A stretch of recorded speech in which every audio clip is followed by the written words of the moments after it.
Halo dan selamat datang kembali di pembahasan mendalam kita. Hari ini kita sampai di bab terakhir nih, yang judulnya aja udah bikin penasaran.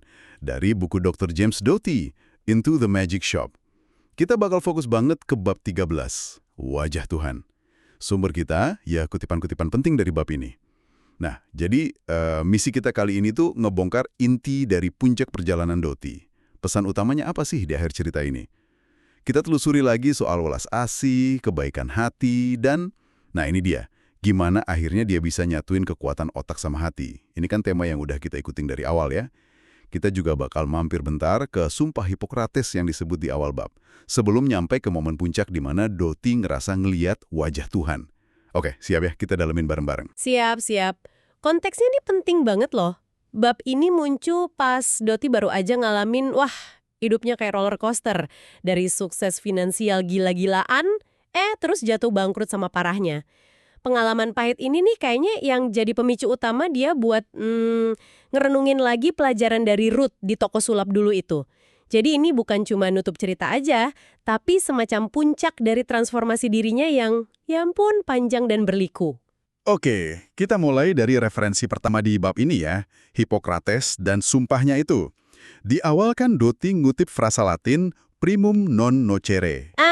Iya. Pertama, jangan membahayakan. Betul, yang sering dianggap inti sumpah Hipokrates gitu kan, pilar etika kedokteran lah. Nah, tapi menariknya nih, di bab ini dikasih sedikit catatan sejarah yang agak beda.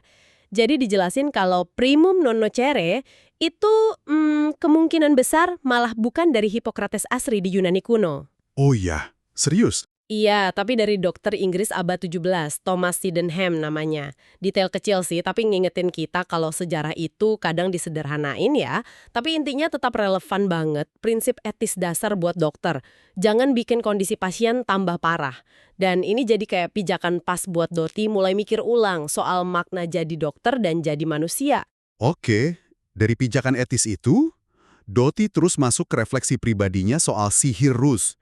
Dia inget gimana teknik-teknik mental relaksasi, visualisasi, itu ngasih dia keberanian gila buat ambil resiko besar. Kayak nyelamatin perusahaan Accuray itu, yang ujungnya bikin dia kaya banget. Tapi, yang paling penting di sini, ini nih kayaknya insight kuncinya. Insight kuncinya, iya itu kesadaran yang dalam banget setelah dia kehilangan semuanya. Kehancuran finansial itu bukan akhir, tapi malah jadi katalisator gitu yang maksa dia balik ke sihir root pelajaran hati yang mungkin udah lama ketutup sama ambisi otaknya. Dia sadar kalau ngejar harta itu cuma ilusi semata, justru Justru pas dilepasin ya. Nah iya, justru malah di situ dia nemuin kejernihan, tujuan hidup baru, sama rasa bebas yang benar-benar asli gitu. Bener banget. Di bab ini ditekankan banget gagasan kalau ya nggak apa-apa jadi diri sendiri, mau punya duit atau enggak, dan ilusi kalau kita bisa ngontrol hidup ini tuh ya perlu dilepasin aja. Rasanya ini perubahan cara pandang yang gede banget ya buat dia ya. Tepat. Ini proses Doty secara sadar mulai nyatuin apa yang bisa kita sebut kecerdasan hati sama dorongan logis, ambisius dari otaknya. Kita bisa lihat benang merahnya ke ajaran Ruth di awal-awal. Relaksasi badan, nenangin pikiran yang liar, dan yang paling krusial, buka hati. Agak ironis juga kan? Gimana tuh ironisnya? Ya, teknik yang sama yang bantu dia sukses di dunia, akhirnya malah nganterin dia ke pemahaman kalau bebas beneran itu justru pas ngelepasin dipandu hama kompas hatinya. Kalau kita lihat gambaran besarnya, ini transformasi dari fokus ke pencapaian luar jadi pemenuhan di dalam diri. Tekniknya bukan lagi alat sukses doang, tapi jadi jalan kebijaksanaan. Dan kebijaksanaan ini ngebawa dia ke pernyataan yang, luges banget di bab ini. Yang ingetin ke Dalai Lama, agama saya adalah kebaikan hati. Gimana nih kita memaknai agama di sini? Agak beda ya kayaknya. Iya, dia jelasin kalau ini bukan sistem kepercayaan sama Tuhan yang hakimin atau aturan kaku gitu. Buat Doty, agama ini tuh praktek hidup sehari-hari.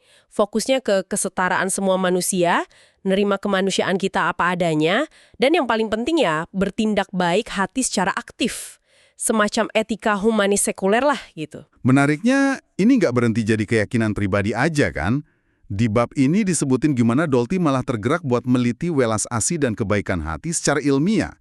pengen lihat dampaknya kesehatan, ke umur panjang. Ini nambah dimensi baru nggak sih? Ya, dan ini penting banget. Didirikannya CCRE, Center for Compassion and Altruism Research and Education sama Dolti itu upaya ambisius buat menjembatanin hal yang sering dianggap pisah.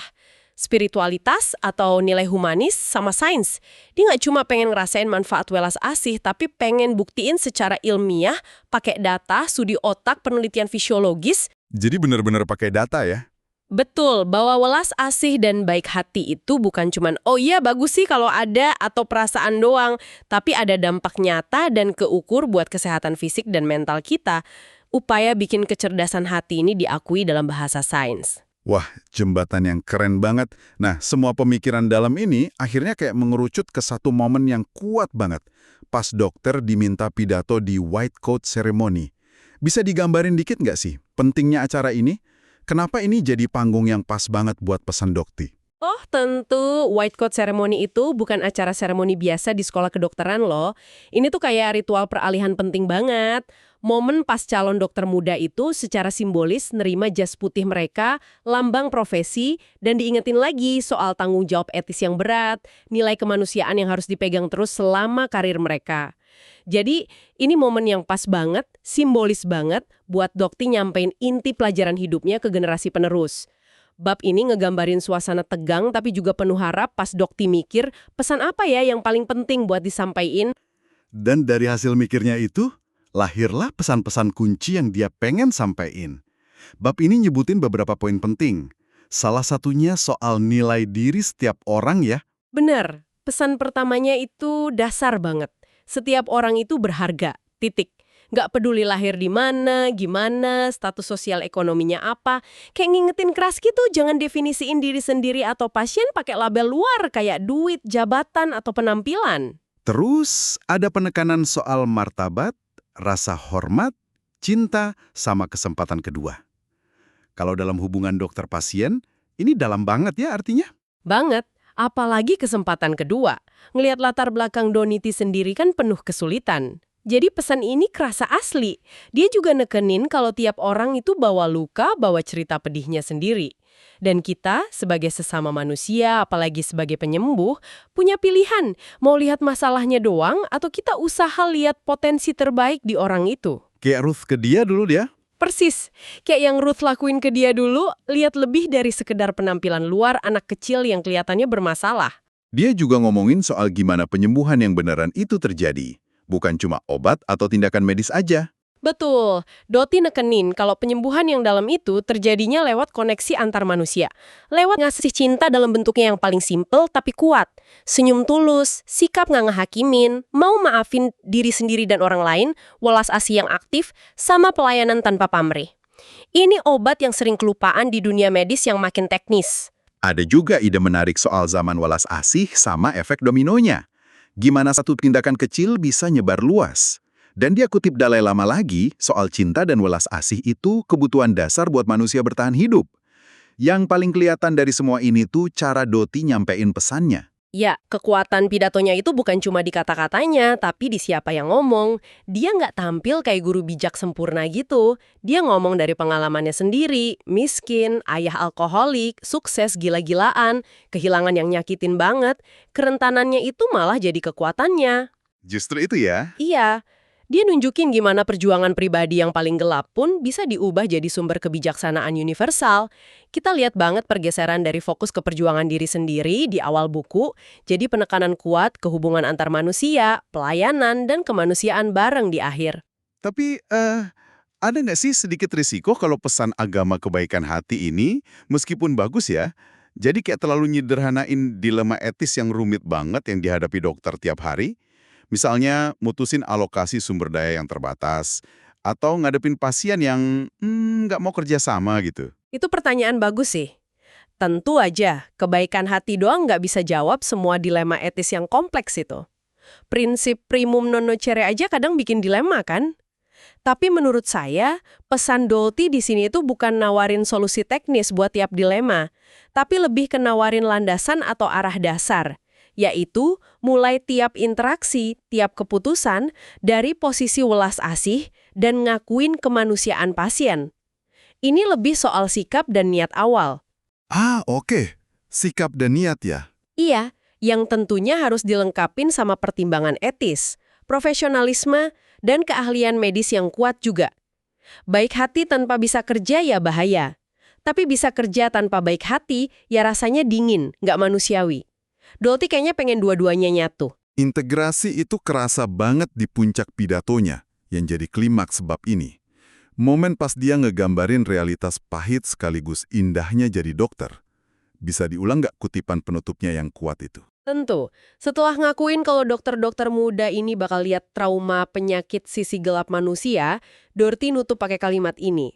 Tetapi itu juga akan membawa Anda ke puncak tertinggi kehidupan, di mana Anda akan melihat orang lemah menunjukkan kekuatan yang tidak Anda duga mungkin, penyembuhan yang tidak dapat Anda jelaskan, dan kekuatan welas asih dan kebaikan hati untuk menyembuhkan penyakit manusia. Dan dengan melakukannya, Anda akan melihat wajah Tuhan itu sendiri. Anda akan melihat wajah Tuhan itu sendiri. Wah, bab ini terus ngegambarin reaksi orang-orang. Tepuk tangan panjang meriah, ada yang nangis, banyak yang nyamperin dia abis itu. Nah ini jadi sangat menarik nih. Gimana kita tafsirin wajah Tuhan di sini?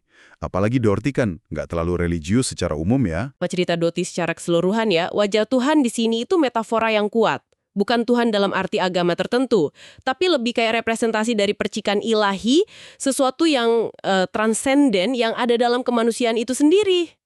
Kapan kelihatannya? Nah, menurut Dolty, wajah itu kelihatan pas momen-momen interaksi manusia yang paling dalam, pas lihat ketahanan luar biasa dalam penderitaan, pas ngalamin penyembuhan yang kayaknya di luar penjelasan medis, pas ngerasain kekuatan welas asih dan kebaikan hati yang tulus.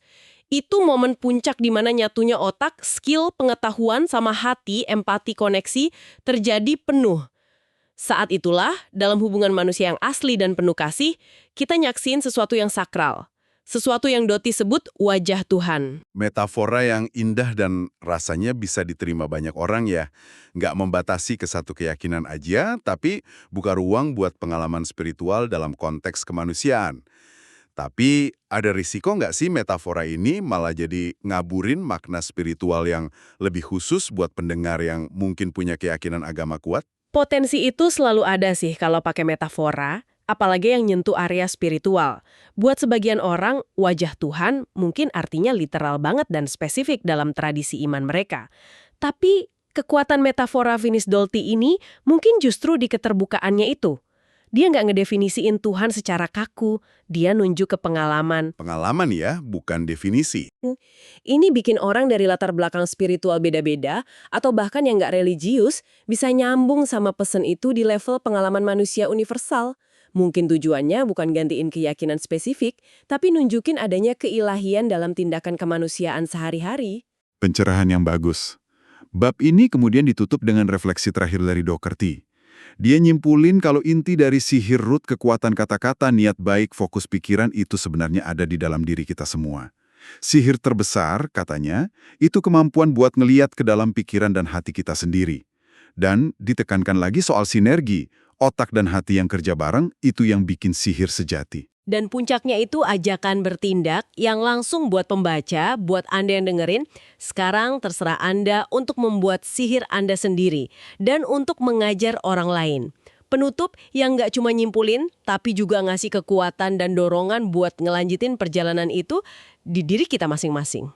Jadi, setelah kita bongkar bab 13 ini, intinya apa nih yang bisa kita ambil?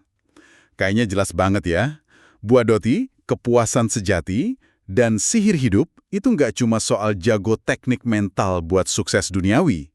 Justru ditemuinya pas proses nyatuin kualitas hati, welas asih, kebaikan, hubungan tulus, sama kecerdasan otak. Dalam ngakuin kemanusiaan kita bareng-bareng, dengan segala kelemahan dan potensinya, dan akhirnya nemuin makna dalam melayani sesama. Gimana menurut Anda? Setuju banget. Perjalanan Dolty ini kayak studi kasus menarik soal gimana pengalaman hidup termasuk gagal dan kehilangan, bisa jadi guru terbaik. Dia nunjukin kalau kebijaksanaan sejati itu sering lahir dari campuran antara tahu, otak, dan rasa, hati, antara ambisi pribadi dan peduli sama orang lain. Kalau gitu, ini mungkin bawa kita ke pertanyaan reflektif terakhir nih buat Anda pendengar kami. Dolty percaya kalau sihir buat ngubah hidup, kemampuan nyatuin pikiran dan hati ini ada di dalam diri tiap orang.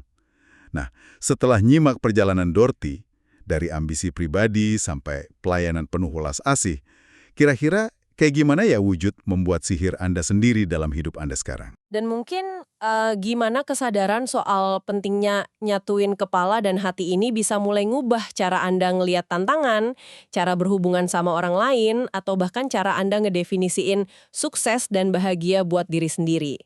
Pertanyaan terbuka aja sih buat dibawa pulang dan direnungin. Pertanyaan yang bagus banget buat nutup eksplorasi kita kali ini. Terima kasih banyak udah nyimak pembahasan mendalam kita tentang bab 13 dari Into the Magic Shop. Semoga ada percikan inspirasi atau sihir kecil yang bisa Anda bawa dari diskusi kita hari ini ya. Sampai jumpa di kesempatan berikutnya.